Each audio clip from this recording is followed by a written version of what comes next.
Next question हम करने जा रहे हैं 22 में उन्होंने फिर से यहाँ पर डिग्री पूछी है। जैसे होमोजेनियस फंक्शन के अंदर मैंने बताया था कि z अगर फंक्शन आ रहा है हमारे पास x की पावर n है f of y over x, तो n जो है वो हमारे पास डिग्री होती है होमोजेनियस फंक्शन की। तो सेम इसमें भी करना है। तो डिग्री फाइंड आउट करने के लिए पहले साइन को दूसरी तरफ ले जाना, साइन इनवर्स को। तो साइन दूसरी तरफ जाएगा तो हमारे पास क्या बन जाएगा, साइन u बन जाएगा। ठीक है, तो साइन u की जो वैल्यू है,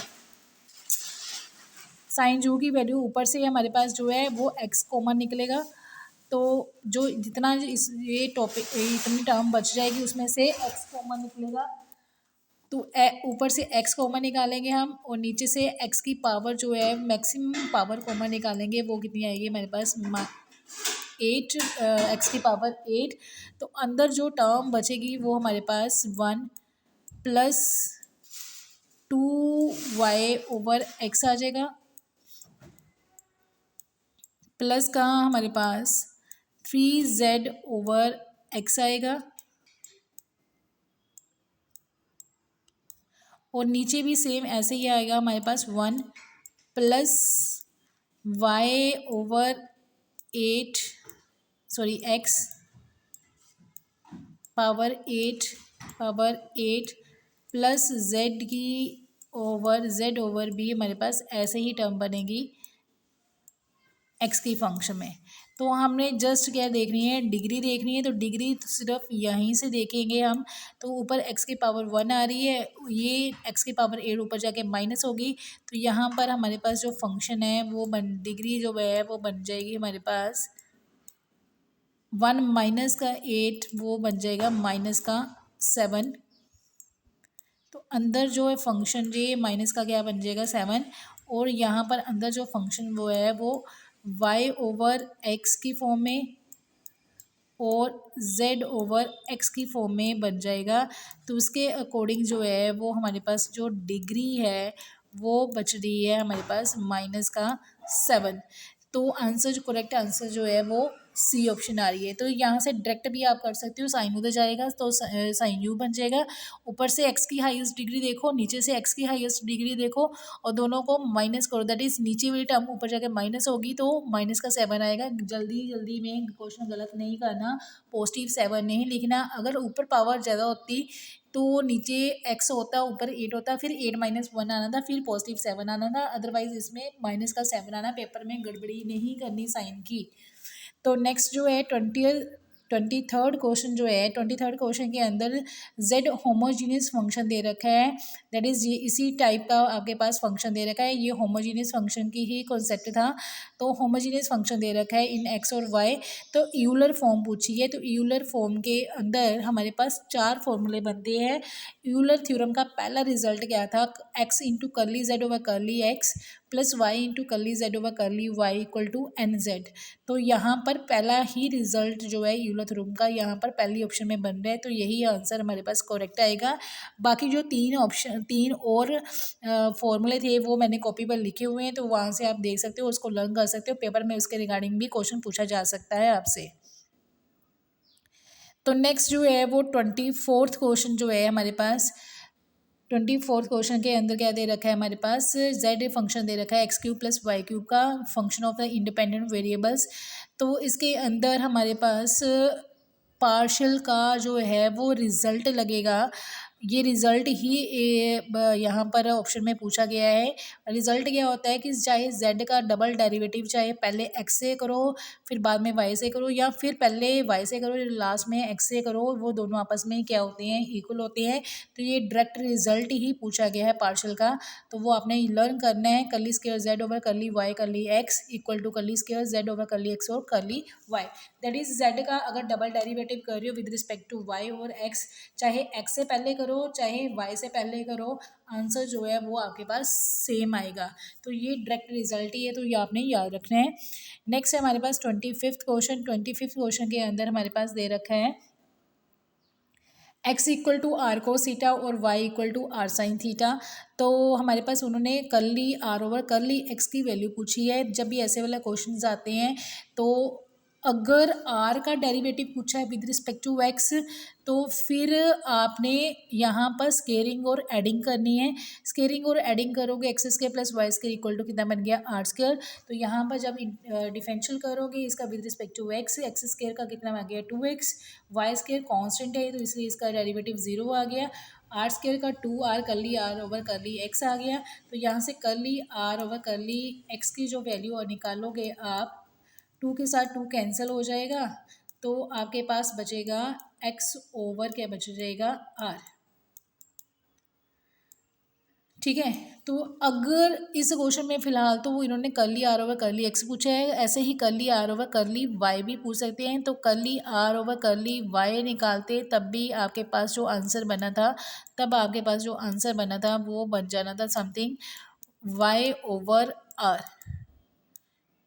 तब भी इतना कॉन्सेप्ट तो ऊपर वाला कॉन्सेप्ट सेम ही करना था, स्केयरिंग और एडिंग का। तब आपने उसके बाद डिफरेंशियल करना था, तब आपके पास करली आर ओवर करली वाई का ये कॉन्सेप्ट बन जाना था। अगर आपके पास थीटे के अकॉर्डिंग पूछा है तो फिर यहाँ पर सेकंड को फर्स्ट के साथ डिवीजन करते थे, टेन थीटे की वैल्यू लिखते थे। टेन थीटे की वैल्यू कितनी होती थी हमारे पास, बनती है यहाँ पर डिवीजन करके साइन ओवर कोस को, सेकंड को फर्स्ट के साथ डिवीजन करोगे, आर के साथ आर कैंसिल हो जाएगा, sine theta over cos theta tan theta बन गया।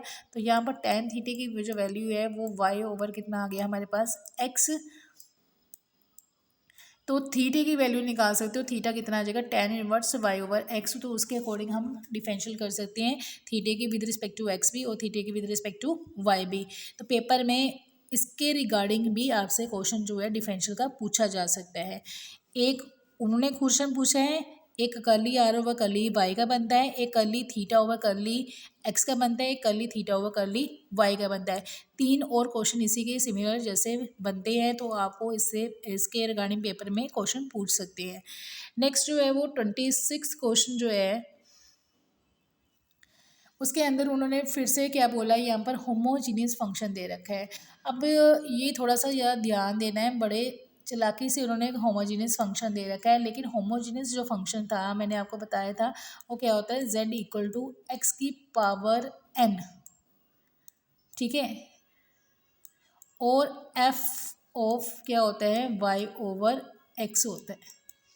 अब F of Y over X तो उन्होंने गिवन दे रखा है, लेकिन एक्स की कोई भी पावर यहाँ पर नहीं दे रखी। तो इसका मीनिंग यहाँ पर जो एक्स की पावर आ रही है वो कितनी आ रही है आपके पास, ज़ीरो आ रही है, क्योंकि किसी की पावर ज़ीरो कितनी होती है हमारे पास, वन होती है।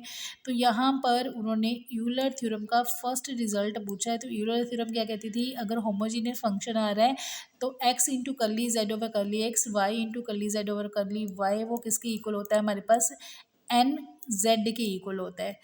तो यहाँ पर एन की वैल्यू है कितनी, एन की वैल्यू है कितनी हमारे पास, ज़ीरो। तो इसके अंदर जब हम ज़ीरो पुट करेंगे, ज़ीरो इंटू जेड तो वो हमारे पास कितना बन जाएगा, ज़ीरो। तो आंसर जो बनेगा इसका फिर ज़ीरो। ये क्वेश्चन ज़्यादा ध्यान से करना है पेपर में आपने। इसके रिगार्डिंग एक्स की डिग्री कुछ भी दे भी सकते हैं और नहीं भी दे सकते। यहाँ पर तो उन्होंने कुछ भी नहीं दिया था, तो फिर एक्स की डिग्री ज़ीरो आ रही थी। तो अगर देंगे तो उसी के अकॉर्डिंग आपके पास एन की वैल्यू आपने फिल करनी है। नेक्स्ट है हमारे पास 27th क्वेश्चन। 27th क्वेश्चन भी मैंने कॉपी पे सोल्व किया है, तो वहीं से हम करवाऊँगी मैं आपको डिफरेंशियल का क्वेश्चन, क्योंकि यहाँ पर पूरा नहीं आएगा। तो नेक्स्ट जो क्वेश्चन है हमारे पास 28th क्वेश्चन जो है वो हमारे पास दे रखा है, फिर से होमोजीनियस इक्वेशन का पूछा है उन्होंने, यूलर थ्योरम का रिजल्ट। तो डिग्री पूछी है, तो डिग्री पूछने के लिए डिग्री का क्या कॉन्सेप्ट है, नीचे तो आपके पास कोई भी टर्म नहीं आ रही है, तो ऊपर से ही एक्स की हाईएस्ट डिग्री कॉमन निकालोगे। अब एक्स की हाईएस्ट डिग्री कॉमन निकालोगे, वो कितनी आ रही है हमारे पास, 2 आ रही है। ठीक है। अगर आप एक्स स्क्वायर कॉमन निकाल रहे हो, तो अगर एक्स स्क्वायर कॉमन निकाल रहे हो तो अंदर आपके पास जो है वो बन जाएगा 3y ओवर एक्स स्क्वायर बनेगा। ठीक है। तो यहाँ पर y जो है वो एक्स स्क्वायर जो है वो वाई स्क्वायर ऊपर होता है, तो फिर तो एडजस्टमेंट हो जानी थी y ओवर एक्स की फॉर्म में, लेकिन यहाँ पर एडजस्टमेंट नहीं होगी। तो यहाँ पर नेक्स्ट जो टर्म है तो उसके अंदर जो है वो आपके पास नेक्स्ट टर्म में आपके पास जो है एक्स स्क्वेयर कॉमन निकालते तो वाई स्क्वेयर ओवर कितना बन जाना था आपके पास, एक्स बन जाना था। तो ये भी वाई ओवर एक्स की फॉर्म में नहीं आ रहा, जितनी डिग्री नीचे है उतनी डिग्री ऊपर होनी चाहिए, लेकिन यहाँ पर कुछ भी सही नहीं आ रहा। तो यहाँ पर आप एक्स स्क्वेयर को कॉमन नहीं निकालोगे, तो यहाँ पर कॉमन जो निकलना है वो क्या निकलेगा आपके पास, वाई क्यूब कॉमन निकलेगा। ये होमोजीनियस इक्वेशन का सेकंड फॉर्मेट लगेगा। जब वाई कॉमन निकल रहा है तो अंदर आपके पास उस कंडीशन में क्या बनेगा, 3/x² over Y square plus 5x/y plus का 1। ठीक है, तो यहाँ पर ये जो फंक्शन जो होमोजीनियस बन रहा है वो कौन सा बन रहा है, z=y⁴n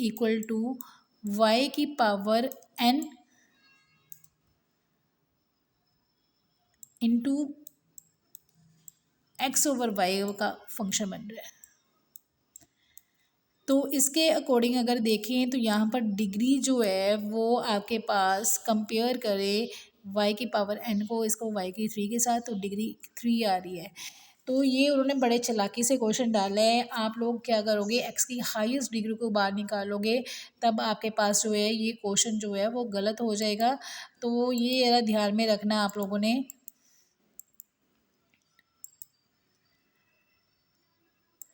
आप लोगों ने ये क्वेश्चन ज़्यादा ध्यान में रखना है कि इसके अंदर जो है जब आप कॉमन निकालोगे तो यहाँ पर और यहाँ पर डिग्री क्या होनी चाहिए थी, सेम होनी चाहिए थी। यहाँ पर y की डिग्री 1 आ रही है और जबकि x की 2 आ रही है, और यहाँ पर y की 2 आ रही है और x की क्या आ रही है, 1 आ रही है। तो कॉमन निकालने के बाद यहाँ पर डिग्री जो है अंदर पावर जो है वो सेम होनी चाहिए थी, जबकि वो ये सेम नहीं आ रही, तो इसलिए x² वाला कॉन्सेप्ट नहीं चलेगा, यहाँ पर y³ वाला कॉन्सेप्ट चलेगा। तो ये वाला मेथड आपके पास सही है। तो y³ निकालोगे तो उसके साथ कंपेयर करोगे और उसकी वैल्यू कितनी आएगी, +3 आएगी। फिर पेपर में ध्यान से क्वेश्चन करना है ये वाला। नेक्स्ट क्वेश्चन पे चलते हैं। नेक्स्ट क्वेश्चन हमारे पास गिवन दे रखा है, विच इज़ द इम्प्लिक्ट फंक्शन। अब इम्प्लिक्ट फंक्शन क्या होते हैं, मैंने कॉपी पे भी आपको मेथड लिख के बताया है। इम्प्लिक्ट फंक्शन हमेशा ही एक सर्कल की इक्वेशन की फॉर्म में होते हैं। तो सर्कल की इक्वेशन में क्या होता है हमारे पास, x² plus y² equal to some constant होता है हमारे पास। तो ये हमारे पास सर्कल की इक्वेशन होती है। कांस्टेंट कुछ भी हो सकता है, 0 भी हो सकता है, 1 भी हो सकता है, 2, 4, कुछ भी कोई कांस्टेंट हो सकता है, a b c कुछ भी कांस्टेंट हो सकता है। तो इधर x² प्लस y² होना चाहिए, ना तो बीच में माइनस होना चाहिए, ना ही मल्टीप्लिकेशन होना चाहिए, और ना ही इधर कोई वेरिएबल होना चाहिए। पहली ऑप्शन में तो यहाँ पर वेरिएबल आ रहा है, तो ये ऑप्शन कट जाती है आपके पास। सेकेंड ऑप्शन में यहाँ पर प्लस का साइन नहीं आ रहा, माइनस का साइन आ रहा है। थर्ड ऑप्शन में यहाँ पर वेरिएबल भी आ रहा है और मल्टीप्लिकेशन भी आ रही है, तो ये भी ऑप्शन कट गई। तो यहाँ पर x² प्लस y² क्या आ रहा है, कांस्टेंट आ रहा है। तो यही आपके पास इम्प्लिक्ट फंक्शन बनेगा। तो नेक्स्ट क्वेश्चन है हमारे पास जो है 30th क्वेश्चन जो है रिलेटिव एरर का। रिलेटिव एरर का जो फॉर्मूला होता है वो हमारे पास वो होता है हमारे पास absolute error over term, actual term.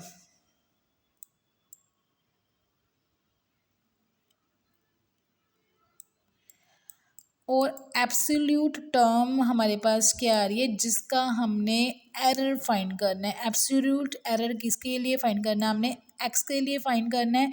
तो उसका जो एब्सोल्यूट एरर है वो हमारे पास डेल्टा एक्स बन रहा है।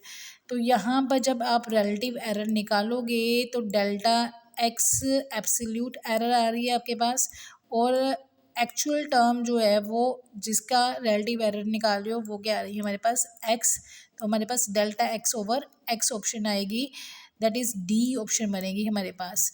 तो यहाँ पर जो क्वेश्चन है, अगर रिलेटिव एरर इन वाई पूछा जाता तो फिर हमारे पास एब्सोल्यूट एरर जो है वो डेल्टा वाई बननी थी और एक्चुअल टर्म वाई आनी थी, तब हमारे पास ऑप्शन बी बननी थी। नेक्स्ट है हमारे पास 31st क्वेश्चन। 31st क्वेश्चन के अंदर उन्होंने पार्शियल डेरिवेटिव पूछा है जेड का विद रिस्पेक्ट टू एक्स और with respect to Y. Second order का डेरिवेटिव निकालना है। सबसे पहले जेड का विद रिस्पेक्ट टू एक्स निकालोगे तो वो एक्स का वन आ जाएगा, वाई स्क्वायर मल्टीप्लाई में कॉन्स्टेंट मल्टीप्लाई में है तो वो एज इट रहेगा। फर्दर इसी का derivative with respect to Y निकालोगे तो वाई स्क्वायर का कितना बन जाएगा हमारे पास 2y, तो पॉजिटिव 2y इसका आंसर आ रहा है हमारे पास।